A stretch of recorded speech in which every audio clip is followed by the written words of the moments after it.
Hello friends, welcome to the success Kendra. Friends देखिए, आज का जो सेशन है बड़ा ही इम्पोर्टेंट सेशन है 70 बीपीएससी 2024 के लिए, यानी कि 70वीं बीपीएससी 2024 के लिए।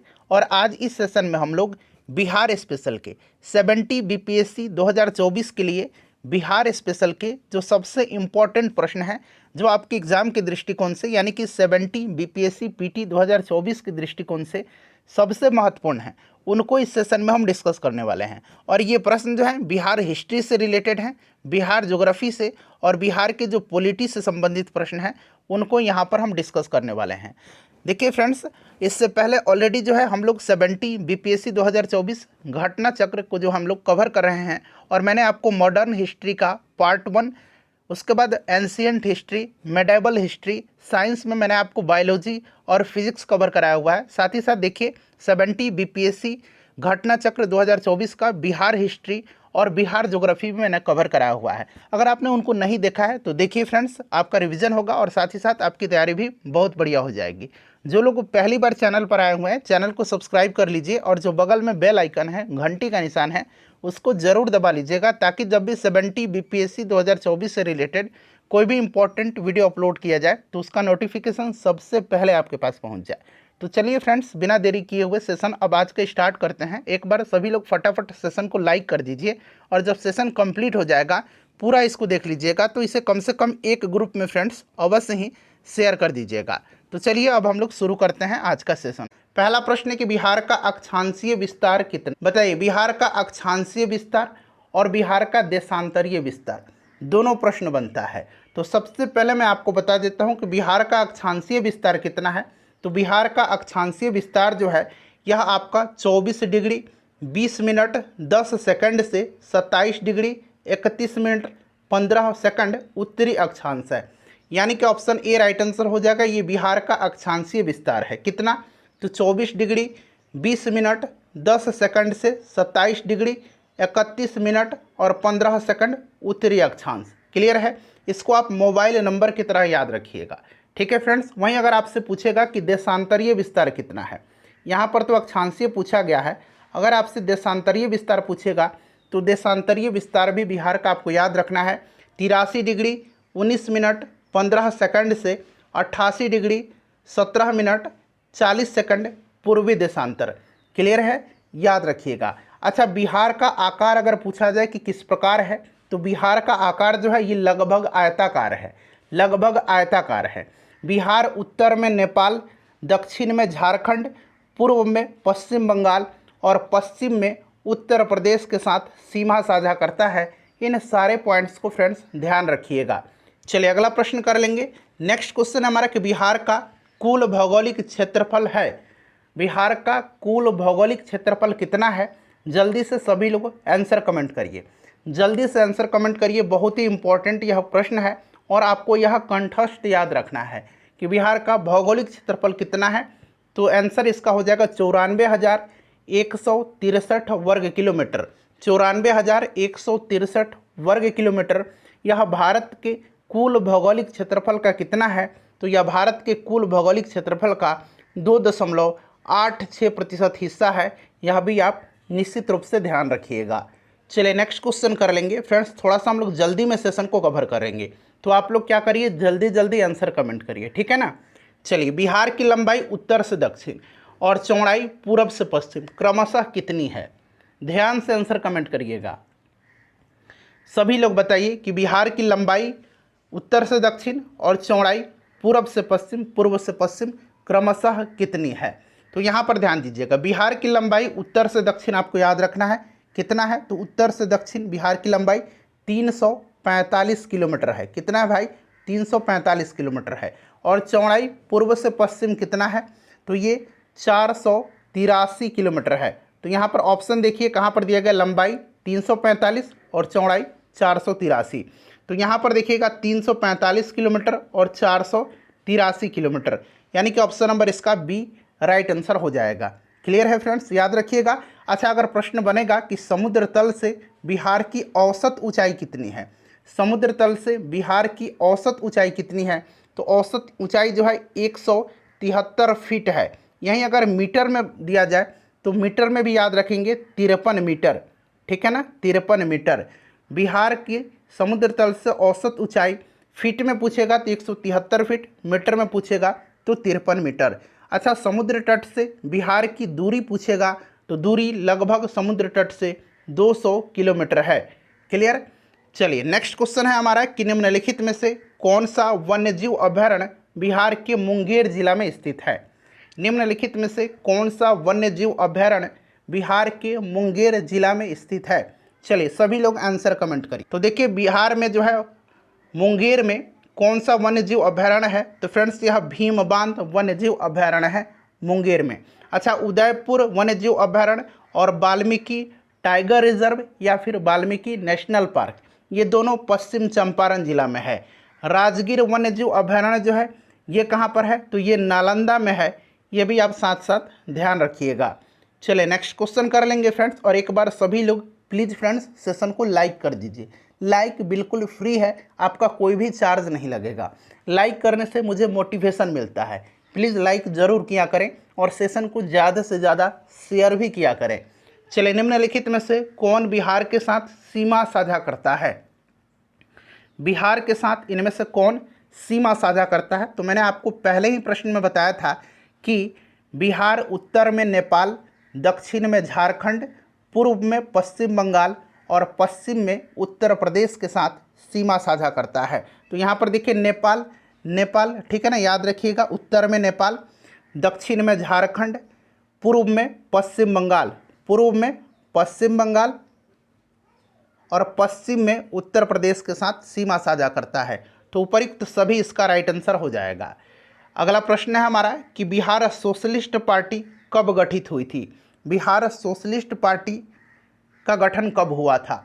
चलिए आंसर कमेंट करिएगा। सारे के सारे आप देख सकते हैं इम्पॉर्टेंट प्रश्न ही हम कवर कर रहे हैं। देखिए फ्रेंड्स, बिहार सोशलिस्ट पार्टी की स्थापना जो है, गठन जो है, ये 1931 में गंगा शरण सिंह, जयप्रकाश नारायण, फूलन प्रसाद वर्मा, अब्दुल बारी, राहुल सांकृत्यायन, राम वृक्ष बेनीपुरी, योगेंद्र शुक्ल और भी नेता थे। इन सभी ने जो है एक समूह बना करके बिहार सोशलिस्ट पार्टी का गठन किया था। और 1934 में याद रखिएगा, 1934 में बिहार सोशलिस्ट पार्टी का विधिवत गठन किया गया पटना में आचार्य नरेंद्र देव की अध्यक्षता में, और इसके सचिव जयप्रकाश नारायण जी बनाए गए थे। क्लियर है। चलिए नेक्स्ट क्वेश्चन कर लेंगे कि बिहार में कांग्रेस का पहला अधिवेशन कहाँ पर हुआ था। बेशक आपको इनमें से 60 से 70% या 80 से 85% प्रश्न आपको आते होंगे, लेकिन रिवीजन बड़ा ज़रूरी है। रिवीजन से कन्फ्यूज़न दूर होता है। रिवीजन कर लीजिए, मैक्सिमम आपका 45 से 50 मिनट का समय लगेगा। चलिए, बिहार में कांग्रेस का पहला अधिवेशन ये 1912 में हुआ था। कहाँ पर भाई, तो ये बांकीपुर पटना में हुआ था। इसकी अध्यक्षता किसने किया था, तो रघुनाथ नरसिंह माधोलकर ने, यानी कि RN माधोलकर ने किया था। और यह जो अधिवेशन था इसके महासचिव सच्चिदानंद सिन्हा थे और मौलाना मजहरूल हक स्वागत समिति के अध्यक्ष थे। क्लियर है, याद रखिएगा। दूसरा अधिवेशन 1922 में गया में हुआ था। इसकी अध्यक्षता चित्तरंजन दास ने किया था, यानी कि CR दास ने किया था, चित्तरंजन दास ने। चलिए नेक्स्ट क्वेश्चन है हमारा कि बिहार की सबसे ऊंची पहाड़ी कौन सी है। बिहार का सबसे ऊंची पहाड़ी इसमें से पूछा गया है। राइट आंसर कमेंट करिए। सभी लोगों को आंसर कमेंट करना है, ठीक है फ्रेंड्स, समय नहीं है, रिवीजन पर फोकस करना है। चलिए बताइए, बिहार का सबसे ऊंची पहाड़ी चोटी कौन सी है इसमें से, तो फ्रेंड्स यह सोमेश्वर श्रेणी की पहाड़ी है, जो कि किस जिला में पड़ता है, तो यह पश्चिम चंपारण जिला में पड़ता है। पश्चिम चंपारण में Valmiki tiger reserve, Valmiki national park, जो कि एकमात्र नेशनल पार्क है बिहार का, ध्यान रखिएगा, उदयपुर वन्यजीव अभयारण्य, सरयामन झील या फिर सरयामन पक्षी विहार, ये सब पश्चिम चंपारण जिला में पड़ता है। चलिए नेक्स्ट क्वेश्चन है हमारा कि बिहार से लोकसभा के लिए कितने सदस्य चुने जाते हैं। ये प्रश्न कई तरीके से बिहार पुलिस में पूछा गया है। बिहार में संसदीय सीटों की संख्या कितनी है, इसका मतलब लोकसभा की सीट आपसे पूछा जा रहा है। तो लोकसभा की 40 सीट है। कितना सीट है भाई, तो लोकसभा की 40 सीट है। याद रखिएगा कितना सीट है, 40 सीट है। इन 40 सीट में से 6 सीट जो है यह अनुसूचित जाति के लिए रिजर्व है, ठीक है ना। 40 में से 6 सीट जो है यह अनुसूचित जाति के लिए रिजर्व है। अच्छा, ये तो लोकसभा हो गया। राज्यसभा पूछा जाएगा तब, तो राज्यसभा की कितनी सीट है बिहार में भाई, ये भी आपको ध्यान रखना होगा। राज्यसभा की 16 सीट है, विधानसभा की 243 सीट है, विधान परिषद की 75 सीट है। ये सारे आंकड़े आपको ध्यान रखने हैं। चलिए अगला प्रश्न कर लेंगे। बिहार प्रांतीय किसान सभा का गठन किसने किया था? बिहार प्रांतीय किसान सभा का गठन किसने किया था? बताइए राइट आंसर क्या होगा। सन भी आप लिख करके कमेंट करेंगे कि किस सन में किया गया था। तो याद रखिएगा फ्रेंड्स, बिहार प्रांतीय किसान सभा का गठन जो है 1929 में जो है स्वामी सहजानंद सरस्वती जी ने किया था। Right answer option number B हो जाएगा, सहजानंद सरस्वती। ठीक है, चलिए नेक्स्ट क्वेश्चन करेंगे कि पटना उच्च न्यायालय की स्थापना कब हुई थी? पटना उच्च न्यायालय की स्थापना किस वर्ष में हुई थी? चलिए बताइए राइट आंसर क्या हो जाएगा। अच्छा, पटना उच्च न्यायालय के वर्तमान में मुख्य न्यायाधीश कौन है? ये भी प्रश्न बड़ा इंपॉर्टेंट है। तो देखिए इसकी स्थापना 1916 में हुई थी और वर्तमान में उच्च न्यायालय जो है पटना, इसके चीफ जस्टिस यानी कि मुख्य न्यायाधीश के विनोद चंद्रन हैं। कौन है फ्रेंड्स? के विनोद चंद्रन हैं। इनका नाम भी आप जरूर याद रखिएगा। चलिए अगला प्रश्न करेंगे कि मंदार पर्वत बिहार के किस जिला में स्थित है? चलिए बताइएगा, मंदार पर्वत जो है यह बिहार के किस जिला में है? देखिए जितने भी बिहार में प्रमुख पर्वत हैं उनसे प्रश्न एग्जाम में बनते हैं, तो ध्यान रखिएगा। मंदार जो है यह बांका में है। अच्छा, मंदार पर्वत जो है इसका जिक्र समुद्र मंथन में भी आपने सुना होगा, सुना है ना? तो ये बांका में है, याद रखिएगा। चलो उसके बाद देखिएगा कि ककोलत जलप्रपात कहाँ पर स्थित है? ककोलत जलप्रपात जो है ये कहाँ पर है? जल्दी से आंसर कमेंट कर दीजिए कि ककोलत जलप्रपात कहाँ पर है। देखिए ककोलत जो है फ्रेंड्स, याद रखिएगा, ककोलत जलप्रपात जो है यह नवादा में है। कहाँ पर है? तो नवादा में ककोलत है। ठीक है, चलिए। अच्छा, झील भी पूछा जाता है, तो कांवर झील तो आपको याद ही है, बेगूसराय में है। अच्छा, अनुपम झील कहाँ पर है? अनुपम झील इंपॉर्टेंट है। अनुपम झील कहाँ पर है? तो अनुपम झील जो है यह कैमूर में है। ठीक है, आगे प्रश्न ये सब आपको मिल जाएगा। नेक्स्ट क्वेश्चन कर लेंगे कि किस वर्ष उड़ीसा बिहार से पृथक हुआ था? अच्छा ध्यान दीजिए, 1912 में बिहार बंगाल से अलग हुआ था, लेकिन बिहार में उड़ीसा सम्मिलित था। 1912 में आपको याद होगा बिहार में उड़ीसा सम्मिलित था, बंगाल से बिहार अलग हुआ था। फिर 1936 में जो है 1 अप्रैल 1936 को बिहार और उड़ीसा दोनों अलग होकर के पृथक राज्य के रूप में अस्तित्व में आए थे। फिर याद आ गया आपको 15 नवंबर सन 2000 इस दिन जो है झारखंड बिहार से अलग हुआ था। तो ये 3 प्रश्न आपका कवर हो गया। याद रखिएगा बिहार उड़ीसा से कब अलग हुआ था? तो 1 अप्रैल 1936 को। क्लियर? चलिए देखिए, बिहार का पहला हिंदी समाचार पत्र जो 1874 ईस्वी में पटना से प्रकाशित हुआ था। बिहार का पहला हिंदी समाचार पत्र जो 1874 में पटना से प्रकाशित हुआ था, इसका नाम क्या है? तो ध्यान रखेंगे ये बिहार बंधु है। बिहार बंधु ये पहला बिहार का हिंदी समाचार पत्र है जो 1874 में पटना से प्रकाशित हुआ था। चलिए, भारत में 16 महाजनपदों में से कौन सा महाजनपद वर्तमान में बिहार में स्थित नहीं है? देखिए नहीं पूछा गया है। अच्छा, ये जो 16 महाजनपद है इनके बारे में हमें जानकारी बौद्ध ग्रंथ अंगुत्तर निकाय और जैन ग्रंथ भगवती सूत्र से प्राप्त होती है। इन 16 महाजनपदों में से सबसे शक्तिशाली महाजनपद जो था ये मगध था। मगध महाजनपद ये बिहार में है। मगध की राजधानी जो थी ये गिरिब्रज या राजगृह थी। 3 महाजनपद बिहार में है, एक मगध है, एक अंग है, एक वज्जी है। मगध की राजधानी मैंने आपको बताया गिरिब्रज या राजगृह है। अंग की राजधानी चंपा है। कहाँ पर है? चंपा है। और वज्जी की राजधानी जो है ये वैशाली है। ये सब आप याद रखिएगा। तो कौन सा वर्तमान बिहार में स्थित नहीं है? तो ये अवंती हो जाएगा। ऑप्शन डी करेक्ट आंसर हो जाएगा। चलिए अगला प्रश्न करेंगे कि विक्रमशिला विश्वविद्यालय की स्थापना किस पाल वंश के राजा ने करवाई थी? विक्रमशिला विश्वविद्यालय की स्थापना विक्रमशिला, नालंदा और उदंतपुरी विश्वविद्यालय। याद रखिएगा, पहले देखिए विक्रमशिला विश्वविद्यालय की स्थापना पाल वंश के शासक धर्मपाल ने करवाया था। अच्छा, उदंतपुरी विश्वविद्यालय की स्थापना पाल वंश का संस्थापक गोपाल ने करवाया था। और नालंदा विश्वविद्यालय की स्थापना कुमारगुप्त प्रथम ने करवाया था। चलिए नेक्स्ट क्वेश्चन है हमारा कि घोघा झील बिहार के किस जिला में है। घोघा झील या फिर गोगाबिल, एक गोगाबिल पक्षी विहार है, ठीक है, याद रखिएगा। तो घोघा झील कहाँ पर है, घोघा झील या गोगाबिल पूछेगा तो इस तरह से आपको याद रखना है, ये कहाँ पर है, तो फ्रेंड्स यह कटिहार में है। कहाँ पर है, कटिहार में है, ध्यान रखिएगा, ठीक है ना। चलिए अगला प्रश्न है कि निम्नलिखित में से किस नदी को नारायणी तथा सदानीरा के नाम से जाना जाता है। कौन सी नदी जो है उसको नारायणी और सदानीरा के नाम से जाना जाता है। चलिए बताएंगे इसका करेक्ट आंसर क्या होगा। सभी लोग आंसर कमेंट करिए, सबको आंसर कमेंट करना है। और जिन लोगों ने अब तक सेशन को लाइक नहीं किया है प्लीज़ फ्रेंड्स एक बार सेशन को लाइक कर दीजिए।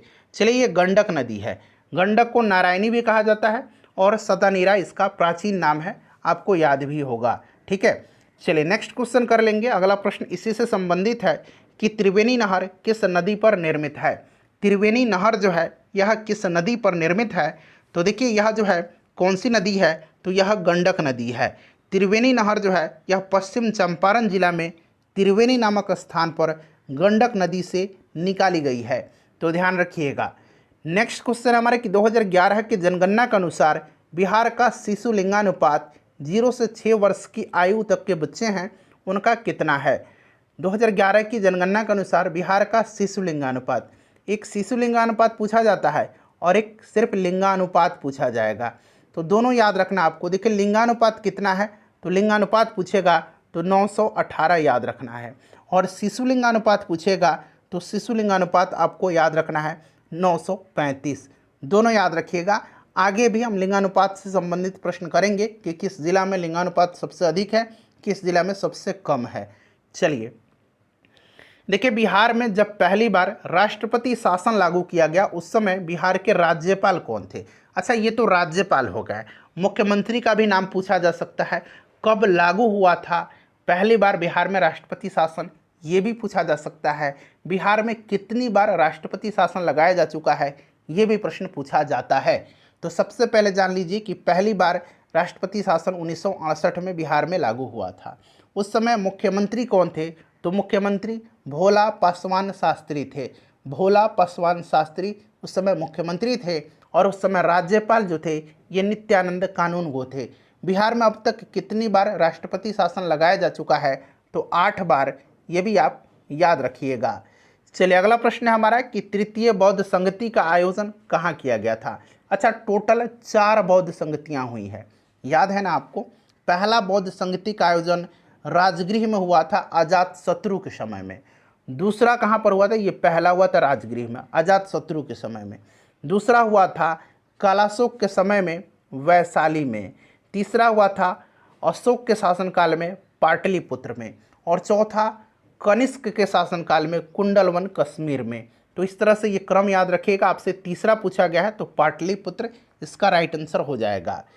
नेक्स्ट क्वेश्चन हमारा कि पंचायती राज संस्थानों में महिलाओं को 50% आरक्षण देने वाला भारत का पहला राज्य कौन है। बड़ा ही इंपॉर्टेंट है, वैसे आप आंसर तो जानते ही होंगे क्योंकि हम लोग बिहार से संबंधित प्रश्नों को कवर कर रहे हैं।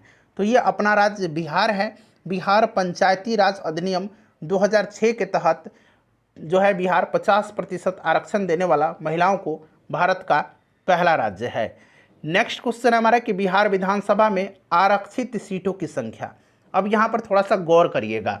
बिहार विधानसभा में टोटल सीटों की संख्या 243 है, ठीक है 243।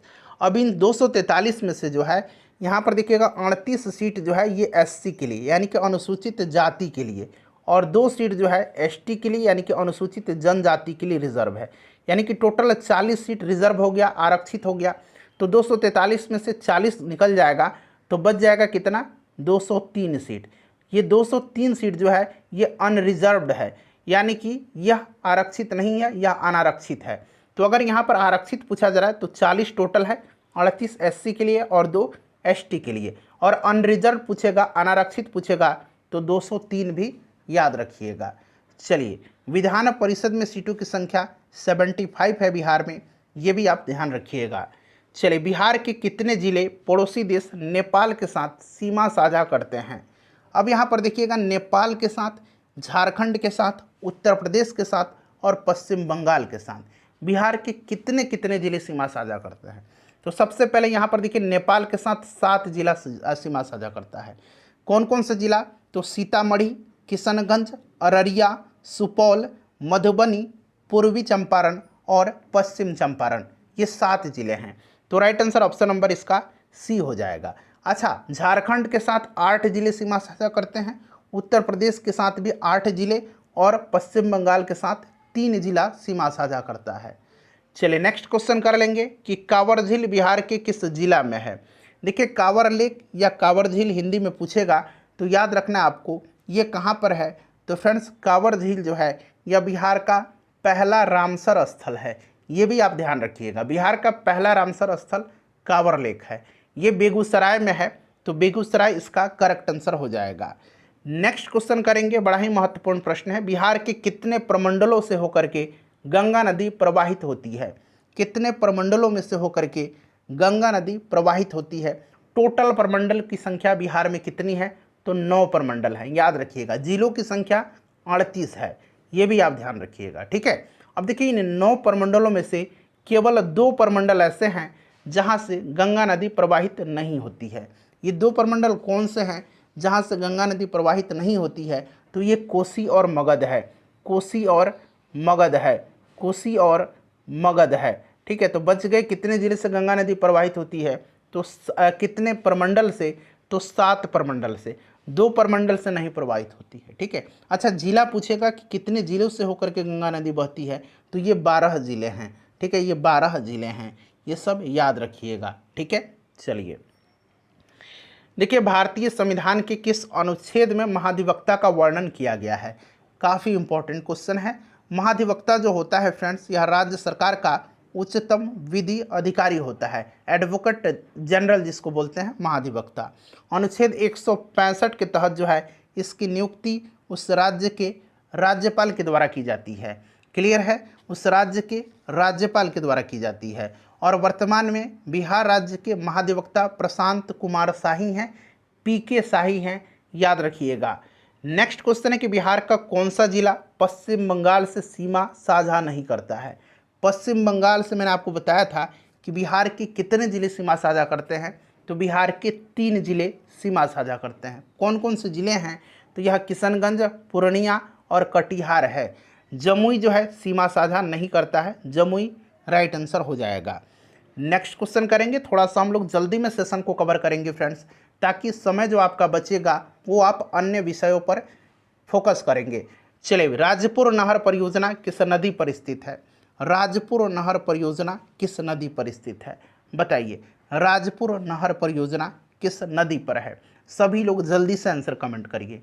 राजपुर नहर परियोजना जो है यह कोसी नदी पर है, कोसी राइट आंसर इसका हो जाएगा।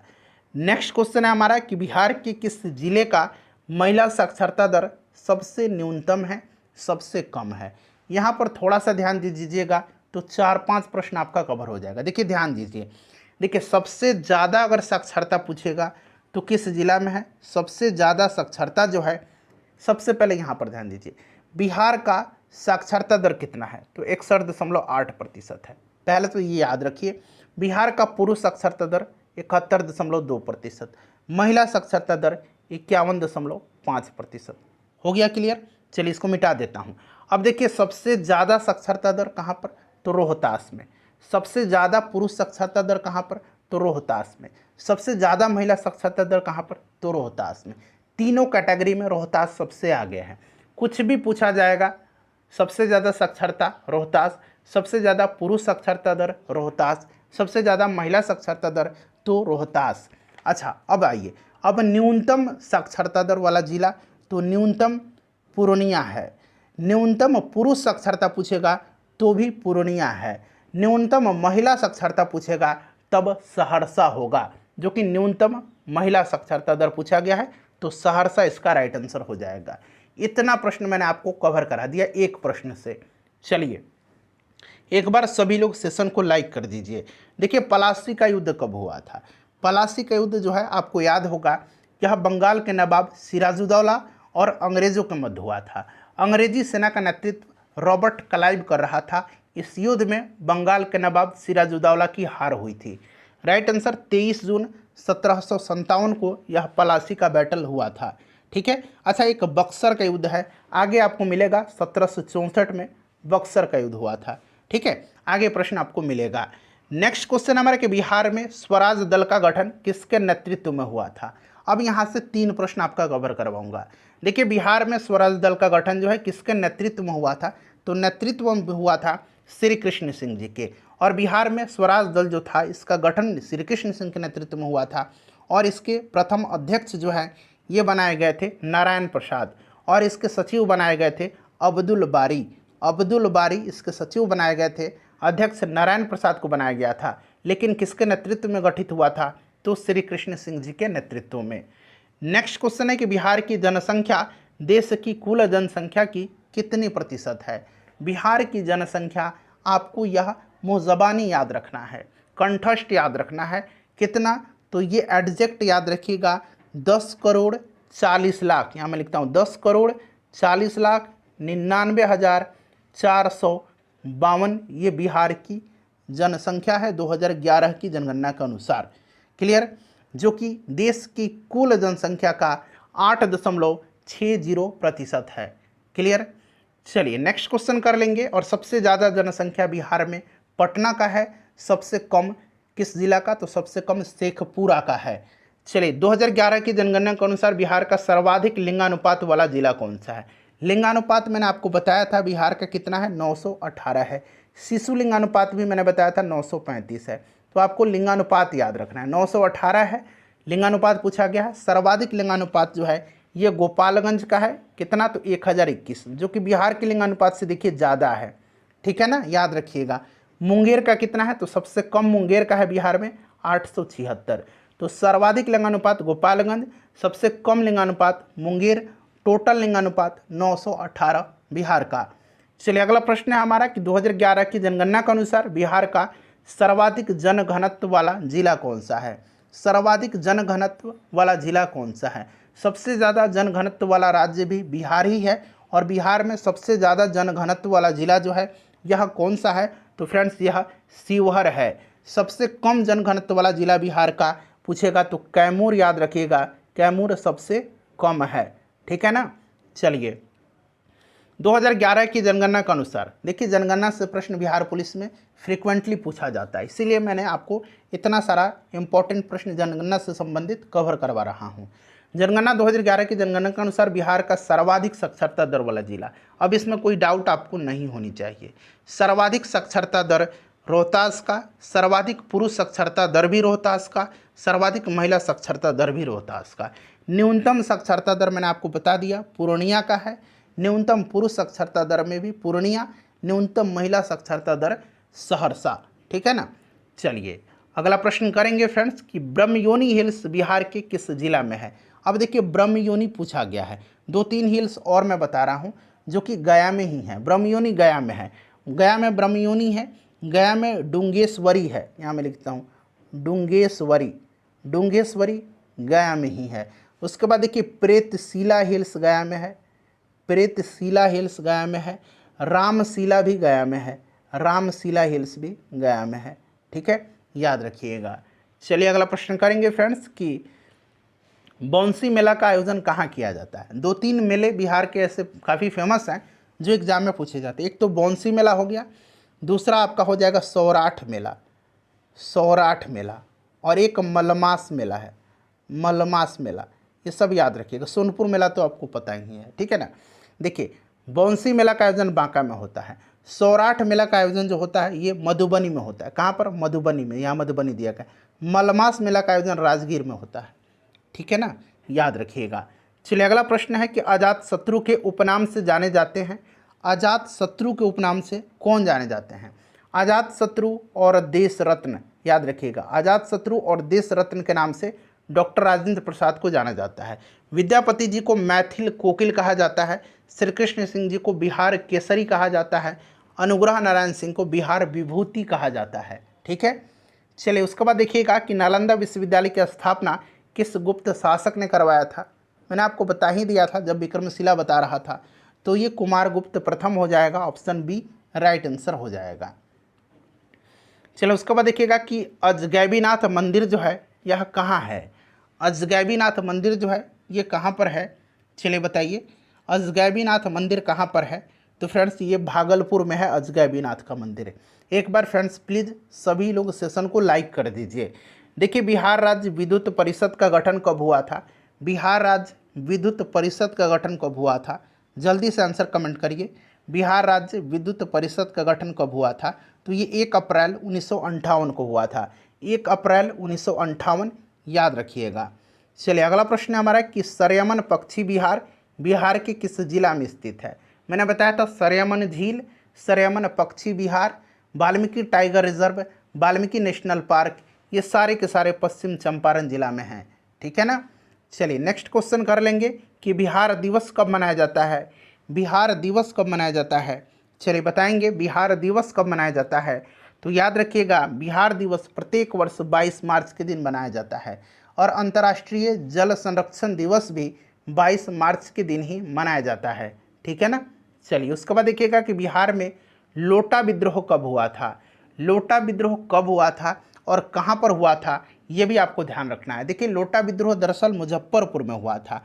मुजफ्फरपुर में जेल के कैदियों को पहले पीतल का लोटा दिया जाता था, लेकिन बाद में क्या हुआ कि पीतल के लोटे के स्थान की जगह पर मिट्टी का लोटा दिया जाने लगा, जिसके कारण विद्रोही कैदी जो थे ये विद्रोही हो गए। इन्होंने विद्रोह आरंभ कर दिया और ये लोटा विद्रोह मुजफ्फरपुर में 1856 में हुआ था। ऑप्शन ए राइट आंसर हो जाएगा।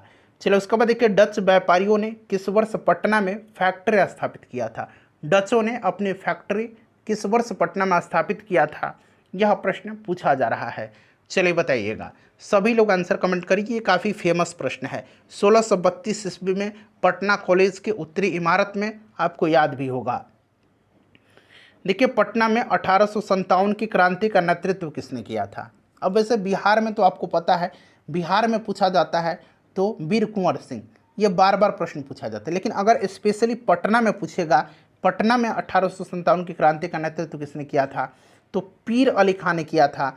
पटना में 3 जुलाई 1857 को, 3 जुलाई 1857 को इन्हीं के नेतृत्व में क्रांति प्रारंभ हुआ था, पीर अली खां। ठीक है ना, याद रखिएगा। अगला प्रश्न कि चंपारण सत्याग्रह किस वर्ष हुआ था? गांधी जी का भारत में यह पहला सत्याग्रह आंदोलन था, चंपारण सत्याग्रह। 3 कठिया प्रथा के खिलाफ यह आंदोलन था। ठीक है ना, राइट आंसर 1917 इसका हो जाएगा। चलिए उसके बाद नेक्स्ट क्वेश्चन करेंगे कि बिहार का देशांतरीय विस्तार। देखिए, अब ये प्रश्न फिर से मिल गया आपको।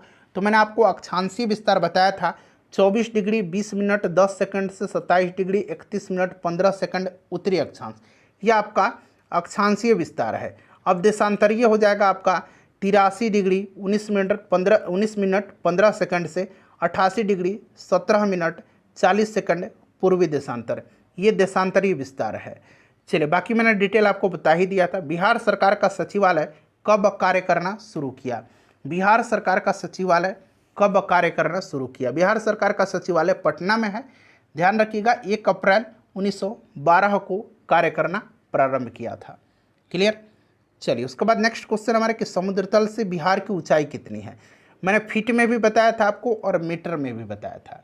चलिए ध्यान दीजिए, याद करिए कि मैंने क्या बताया था और इसका आंसर कमेंट करिए। बिहार का जो है समुद्र तल से ऊंचाई पूछा गया। अच्छा, समुद्र तल है, समुद्र तट, समुद्र तट, समुद्र तट से दूरी अगर पूछा गया होता तो ये लगभग 200 किलोमीटर होता। ठीक है ना, 200 किलोमीटर।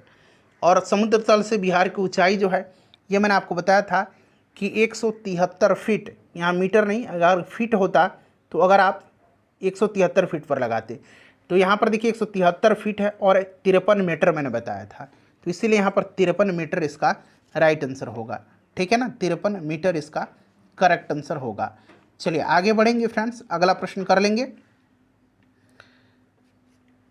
नेक्स्ट क्वेश्चन है हमारा कि निम्नलिखित में से कौन सा पक्षी विहार बिहार के जमुई जिले में स्थित है? जमुई जिले में कौन सा जो है इसमें से पक्षी विहार स्थित है? चलिए बताइएगा। देखिए, सुहियान जो है ये कहाँ पर है? सुहियान पक्षी विहार, तो सुहियान भोजपुर में है। उसके बाद सरयामन पक्षी विहार, सरयामन झील ये पश्चिम चंपारण में है। कुशेश्वर पक्षी विहार जो है ये दरभंगा में है। नागीनकटी पक्षी विहार जो है यह जमुई में है। क्लियर। अगला प्रश्न है कि निम्नलिखित में से किसके साथ, देखिए किसके साथ जो है बिहार के सबसे अधिक जिला सीमा साझा करता है, किसके साथ बिहार के सबसे अधिक जिले सीमा साझा करते हैं। तो मैंने आपको बताया था कि बिहार जो है, बिहार उत्तर में नेपाल, दक्षिण में झारखंड, पूर्व में पश्चिम बंगाल और पश्चिम में उत्तर प्रदेश के साथ सीमा साझा करता है। नेपाल के साथ 7 जिले लगते हैं, पश्चिम बंगाल के साथ 3 जिले लगता है, झारखंड के साथ 8 जिला और उत्तर प्रदेश के साथ 8 जिला। तो उत्तर प्रदेश के 8 और झारखंड के साथ 8, यानी कि बी और सी इसका राइट आंसर हो जाएगा। चलिए नेक्स्ट क्वेश्चन है हमारा कि बिहार का राजकीय चिन्ह क्या है। बिहार का राजकीय चिन्ह, बिहार का राजकीय पशु, बिहार का राजकीय पक्षी, राजकीय वृक्ष, राजकीय पुष्प, ये सब याद रखना है। बिहार का राजकीय चिन्ह बोधि वृक्ष है। बिहार की राजकीय भाषा पूछेगा तो हिंदी है। दूसरी राजकीय भाषा उर्दू है। बिहार का राजकीय पशु गौर है, गौर यानी कि बैल है, कहीं कि आपको बैल या गौर दोनों मिलेगा, दोनों याद रखिएगा, ठीक है। पक्षी गौरैया है। राजकीय फूल गेंदा है। राजकीय वृक्ष जो पूछेगा तो पीपल है, ठीक है। ये सब आप ध्यान रखिएगा। चलिए आगे बढ़ते हैं। 2011 की जनगणना के अनुसार बिहार का साक्षरता दर कितना है। 2011 की जनगणना के अनुसार बिहार का साक्षरता दर मैंने बताया था 61.8% है। पुरुष साक्षरता दर बिहार में 71.2%, महिला साक्षरता दर 51.5%। सबसे ज़्यादा साक्षरता दर वाला जिला रोहतास, ठीक है, चाहे वह पुरुष साक्षरता दर हो या फिर महिला साक्षरता दर हो। नेक्स्ट क्वेश्चन हमारा कि रामशिला हिल्स बिहार में कहाँ पर अवस्थित है।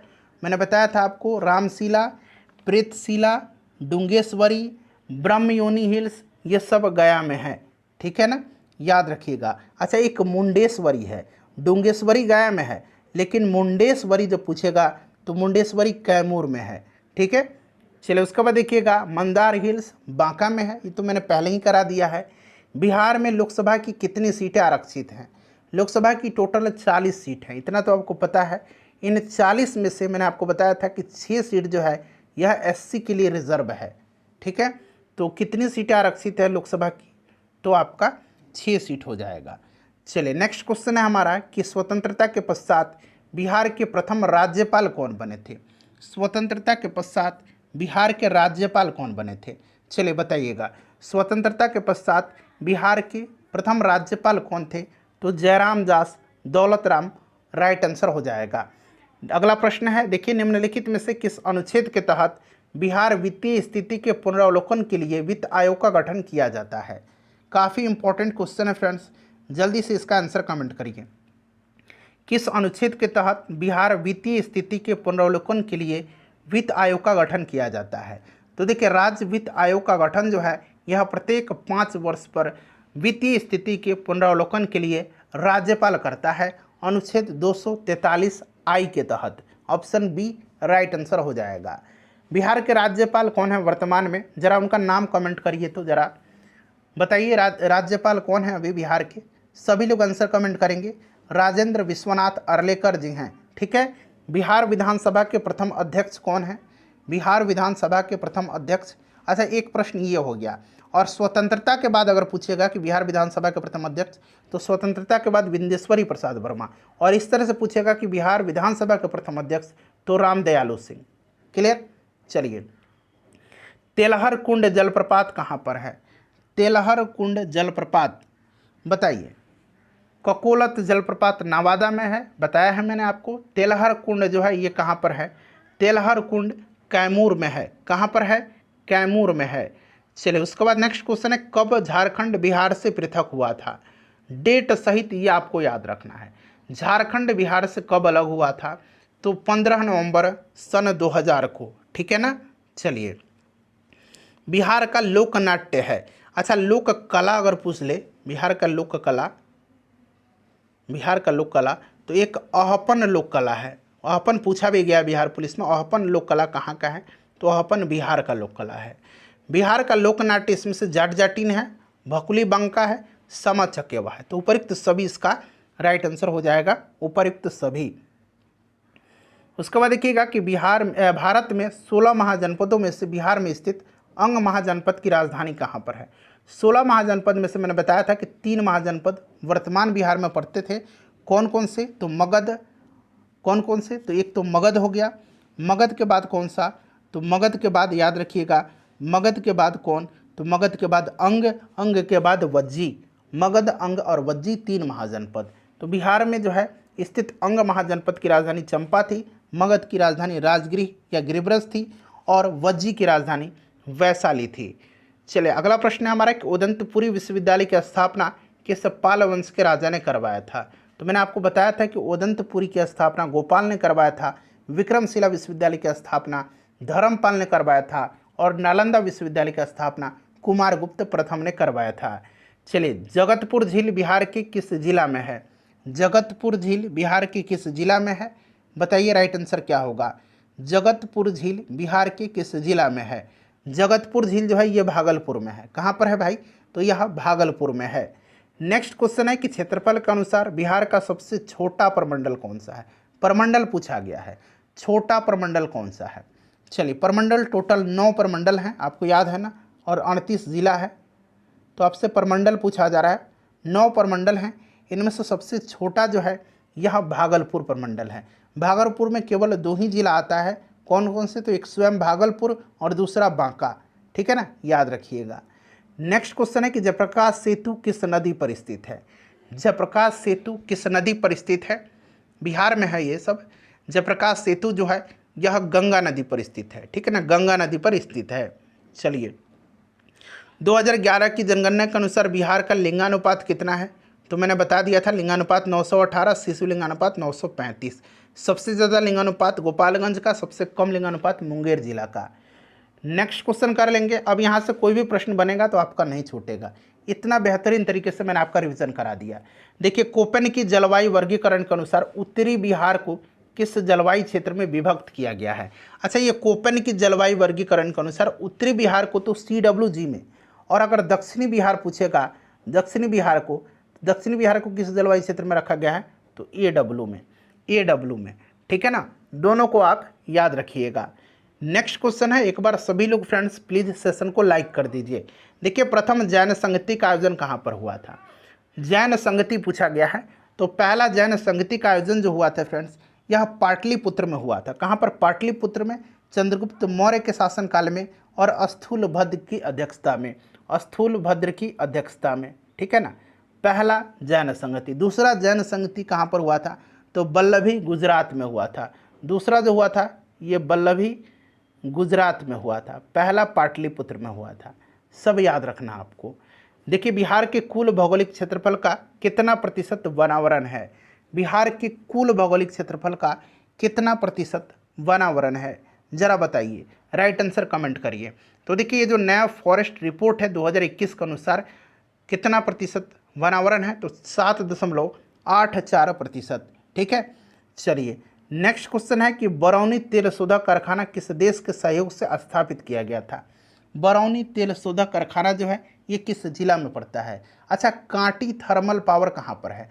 किस जिला में है? कांटी थर्मल पावर स्टेशन जो है ये कहाँ पर है? किस जिला में है? जिला का नाम कमेंट करिएगा। स्टेशन बताइए। कांटी थर्मल पावर मुजफ्फरपुर जिला में आता है। ठीक है। बरौनी तेल शोधक कारखाना बेगूसराय में पड़ता है और यह रूस की सहायता से, सोवियत संघ की सहायता से एस्टेब्लिश किया गया था। नेक्स्ट क्वेश्चन है किस राज्य के मरचा चावल को GI टैग प्रदान किया गया है? तो अभी हाल ही में इसे GI टैग दिया गया है। मिथिला मखाना को भी GI टैग दिया गया है, याद रखिएगा। और मरचा चावल जो बिहार के पश्चिम चंपारण में प्रसिद्ध है, तो ये बिहार राइट आंसर हो जाएगा इसका। नेक्स्ट क्वेश्चन है करंट अफेयर्स का 3 वीडियो मैंने कराया हुआ है, तीनों को आप जरूर देख लीजिएगा भाई। ठीक है ना। सर्वप्रथम किस मुगल शासक का राज्याभिषेक पटना में हुआ था? किस मुगल शासक का राज्याभिषेक सबसे पहले पटना में हुआ था? वैसे 2 शासक थे जिनका राज्याभिषेक पटना में हुआ था मुगल साम्राज्य के। पहला शासक जिसका राज्याभिषेक पटना में हुआ था ये फर्रुखसियर था। फर्रुखसियर का राज्याभिषेक 1713 में हुआ था और फर्रुखसियर का जन्म भी पटना में हुआ था, ध्यान रखिएगा। दूसरा शासक जिसका राज्याभिषेक पटना में हुआ था यह शाह आलम द्वितीय था। शाह आलम द्वितीय का राज्याभिषेक पटना में अंग्रेजों के संरक्षण में अंग्रेजी फैक्ट्री में किया गया था। मुंगेर को अपनी राजधानी बनाने वाला पाल शासक कौन था? मुंगेर को अपनी राजधानी बनाने वाला पाल शासक कौन था? चलिए आंसर कमेंट करिए, सभी लोग इसका आंसर कमेंट करेंगे। कौन सा पाल शासक था जिसने मुंगेर को राजधानी बनाया था? तो यह देवपाल था। कौन था? देवपाल था। पाल वंश का संस्थापक गोपाल था, याद रखिएगा। अगला प्रश्न है कि भारतीय संविधान के किस अनुच्छेद में महाधिवक्ता को राज्य विधान मंडल में बोलने यानी कि विधानसभा में बोलने और इसकी कार्यवाही में भाग लेने का अधिकार है? अनुच्छेद 165 मैंने आपको बताया था। इसमें राज्य के जो महाधिवक्ता है, एडवोकेट जनरल है, इसकी नियुक्ति राज्यपाल के द्वारा की जाती है। और अनुच्छेद 177 के तहत यह विधानसभा में बोल सकता है, इसकी कार्रवाई में भाग ले सकता है, परंतु उसको मत देने का अधिकार नहीं है। ठीक है, अनुच्छेद 177 आप याद रखेंगे। चलिए अगला प्रश्न करेंगे कि बिहार का कौन सा जिला नेपाल और उत्तर प्रदेश दोनों के साथ सीमा साझा करता है? लेकिन नेपाल के साथ और उत्तर प्रदेश के साथ कौन सा जिला सीमा साझा करता है? तो यह पश्चिम चंपारण है। ठीक है। अच्छा, नेपाल और बंगाल के साथ, नेपाल और बंगाल के साथ पश्चिम बंगाल की बात की जा रही है, कौन सा जिला सीमा साझा करता है? तो यह किशनगंज है, यह किशनगंज है। ठीक है, नेपाल और पश्चिम बंगाल के साथ। समझ में आया? अच्छा, उत्तर प्रदेश और झारखंड के साथ कौन सा जिला सीमा साझा करता है? ये सब ध्यान रखना आपको। तो यह रोहतास है। कौन है? तो यह रोहतास है। ठीक है। अच्छा, झारखंड और पश्चिम बंगाल के साथ कौन सा जिला सीमा साझा करता है? तो ये कटिहार है, ये कटिहार है। ठीक है ना। तो याद रखिएगा, नेपाल और उत्तर प्रदेश पश्चिम चंपारण, नेपाल और पश्चिम बंगाल किशनगंज, उत्तर प्रदेश और झारखंड रोहतास, झारखंड और पश्चिम बंगाल कटिहार। चलिए आगे बढ़ेंगे कि सर्वप्रथम बिहार को दिल्ली सल्तनत के अधीन किसने किया था? सर्वप्रथम बिहार को दिल्ली सल्तनत के अधीन किसने किया था? चलिए बताइए राइट आंसर क्या हो जाएगा। सर्वप्रथम बिहार को दिल्ली सल्तनत के अधीन जो है यह इल्तुतमिश ने किया था। किसने किया था? इल्तुतमिश ने। अगला प्रश्न कि 2011 की जनगणना के अनुसार बिहार की दशकीय जनसंख्या वृद्धि दर कितना है? यानी कि 2001 से लेकर के 2011 के मध्य को दशकीय कहा जाएगा, 10 वर्ष है, इसमें जनसंख्या वृद्धि दर कितना है बताइए। 2011 की जनगणना के अनुसार बिहार की दशकीय जनसंख्या वृद्धि दर कितना है? तो फ्रेंड्स यह 25.4% है। क्लियर। चलिए उसके बाद देखिएगा कि बक्सर के युद्ध में अंग्रेजी सेना का नेतृत्व किसने किया था? बक्सर के युद्ध में मैंने बताया था आपको कि आगे मिलेगा, 1764 में हुआ था। मीर कासिम, अवध के नवाब शुजाउद्दौला और मुगल सम्राट शाह आलम द्वितीय की सेना एक तरफ थी और दूसरे तरफ अंग्रेज लड़ रहे थे। अंग्रेजी सेना का नेतृत्व हेक्टर मुनरो कर रहा था। इसमें अंग्रेजी सेना का जीत हुआ था। पलासी के युद्ध में अंग्रेजी सेना का नेतृत्व रॉबर्ट क्लाइव कर रहा था। सिराजुद्दौला और रॉबर्ट क्लाइव के मध्य हुआ था, उसमें भी अंग्रेज जीते थे। बिहार में होम रूल लीग का गठन किसके नेतृत्व में हुआ था? बिहार में होम रूल लीग का गठन किसके नेतृत्व में हुआ था? 16 दिसंबर 1916, याद रखिएगा, 16 दिसंबर 1916 को मौलाना मजहरुल हक की अध्यक्षता में बांकीपुर में बिहार में होम रूल लीग का गठन हुआ था। किसके नेतृत्व में? तो मौलाना मजहरुल हक के नेतृत्व में। चलिए, बिहार विद्यापीठ का उद्घाटन कब हुआ था? बिहार विद्यापीठ का उद्घाटन जो है यह महात्मा गांधी जी ने किया था। महात्मा गांधी जी ने किया था, ध्यान रखिएगा, 6 फरवरी 1921 को, 6 फरवरी 1921 को। और इसके प्रथम कुलपति मौलाना मजहरुल हक को बनाया गया था। ठीक है। चलिए, बिहार के किस जिले का जनसंख्या सबसे न्यूनतम है? तो मैंने बताया था सबसे ज़्यादा जनसंख्या वाला जिला बिहार का पटना है और सबसे कम जो है जनसंख्या यह आपका शेखपुरा का है। 10,40,99,452, 10,40,99,452 ये बिहार की जनगणना है। ठीक है ना, ये आपको एग्जैक्ट याद रखना है। चलो उसके बाद नेक्स्ट क्वेश्चन है कि वर्धमान महावीर को निर्वाण कहाँ पर प्राप्त हुआ था? वर्धमान महावीर को निर्वाण कहाँ पर प्राप्त हुआ था? इनका जन्म कुंडग्राम वैशाली में हुआ था और निर्वाण इनको पावापुरी में प्राप्त हुआ था, पावापुरी। और गौतम बुद्ध की मृत्यु महापरिनिर्वाण उनको प्राप्त हुआ था कुशीनगर में। चलो उसके बाद नेक्स्ट क्वेश्चन है कि 1857 के विद्रोह के समय पटना का कमिश्नर कौन था? तो मैंने आपको बताया था कि पटना का कमिश्नर उस समय विलियम टेलर था, विलियम टेलर था, पीर अली खां के नेतृत्व में पटना में 1857 की क्रांति की शुरुआत हुई थी। चलो उसके बाद देखिएगा कि साइमन कमीशन पटना कब आया था। साइमन कमीशन वैसे भारत आया था 3 फरवरी 1928 को, आपको याद होगा। पटना कब आया था, तो पटना यहाँ कब आया था, 12 दिसंबर 1928 को। ठीक है, चलिए पटना में रामकृष्ण सोसाइटी की स्थापना किसके द्वारा की गई थी। पटना में रामकृष्ण सोसाइटी की स्थापना किसके द्वारा की गई थी, तो देखिए रामकृष्ण सोसाइटी की स्थापना पटना में 1906-07 में जो है किसने किया था, 1906-07 में बाबा ठाकुर दास के द्वारा किया गया था, याद रखिएगा। चलिए उसके बाद नेक्स्ट क्वेश्चन है हमारा कि बिहार सोशलिस्ट पार्टी कब गठित हुई थी। ये प्रश्न मैंने आपको करा दिया था। और फ्रेंड्स मैं चाहता हूँ कि इसका आंसर आप कमेंट करके बताइए, और फ्रेंड्स सेशन को लाइक कर दीजिए।